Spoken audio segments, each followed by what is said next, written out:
I'm going to show you how to enable instant deposits inside of Robinhood.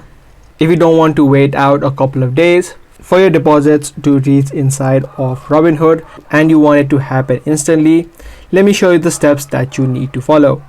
Now from the app of Robinhood, what you'll need to do is head over to the person icon on the bottom right of the screen. Once you're inside of this section, tap on the three lines on the top left. Now the one thing that you need to know is that in order for you to enable instant deposit, you need to add in your debit card instead of your bank account. Till now, if you've just added your bank account, there's no way that you can enable the instant deposit. Only after you added in your debit card details, the deposits will happen instantly. So from this menu right here, you'll need to tap on the transfers option.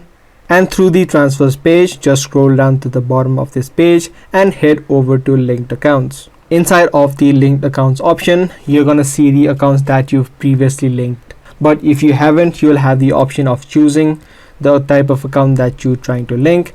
And as you can see right here, the bank account option says 4 to 5 business days and the debit card option says instant transfers.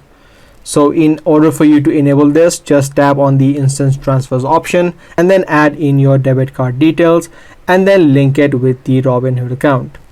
Now once you linked your account and trying to deposit funds into your Robinhood account from your debit card, you can just tap on the transfer button on the bottom. This way the funds will be instantly added inside of your Robinhood account. I hope this video cleared out your doubts on the way that you enable instant deposit in Robinhood. If this video was helpful to you, be sure to subscribe, share, and also give this video a thumbs up.